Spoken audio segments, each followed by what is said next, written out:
for the most part, I'm pretty darn happy with the solid-state storage solution I've got set up on my C64.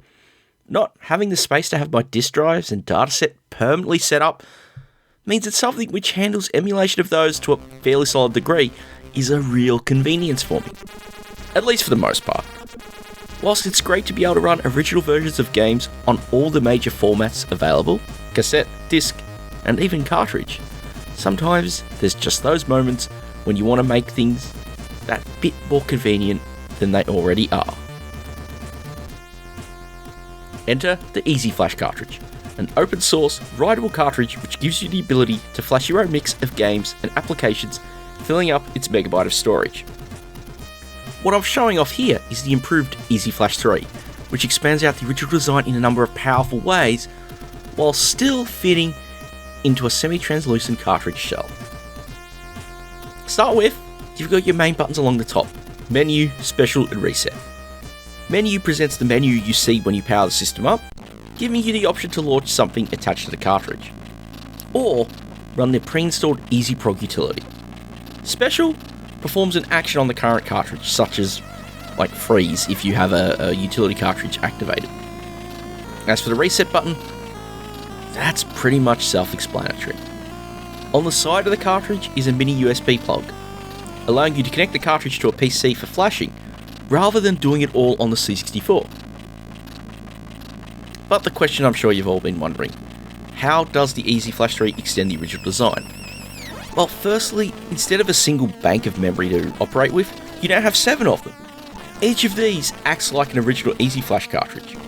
So, whether it's loading classic 16K cartridges, or those intended for the infamous C64 GS, but more importantly, it's got its own custom scheme, and this allowed for the creation of games like the utterly sublime Prince of Persia.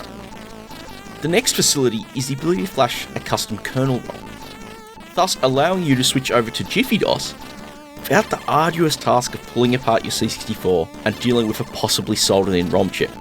Or, perhaps like me, you're just one of those people that still likes the experience of loading a game from tape from time to time. Even surprisingly, you can even make your C64 pretend it's an SX64 too, as its modified kernel is one of those which is already pre-installed. The final rad feature is the ability to flash a cartridge image of something like the Action Replay or Super Snapshot cartridges. Just the thing you need for when you want a quick bit of cheating or utility action. As for getting games onto it, this is actually pretty straightforward.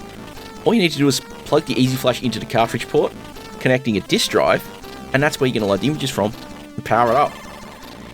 A less hassle-some approach is to connect the cart to your modern computer and use that to copy them over. Or, you could connect something like an SD to IEC instead. Once you've got the cartridge booted up, you launch EasyProg from the main menu, and this is pretty painless to use with its menu-driven interface. It operates pretty quickly. It took around 3 minutes to flash a copy of Ultima IV Remastered on. Once you copy the game over, you set a display name, and boom. Press the menu button, and now your game's or application is available to write. And this is the thing where EasyFlash comes into its own. Along with Prince of Persia, the cracking scene in the C64 community has really gotten into providing enhanced versions of games. Games that load and store their save data to cartridge. And the pinnacle example for me is the aforementioned Ultima IV Remastered. A greatly improved version of Origin's seminal role-playing game. And the beauty of this is you can enjoy these larger games without juggling discs or disk images, and you get to save data there, so it becomes console-like in its convenience. Especially when you reflect on the infamous disk speed of the 1541 drive, well, anything that improves that from time to time can always be a blessing. Now, as for obtaining one, the EasyFlash 1 has kits available that you put together.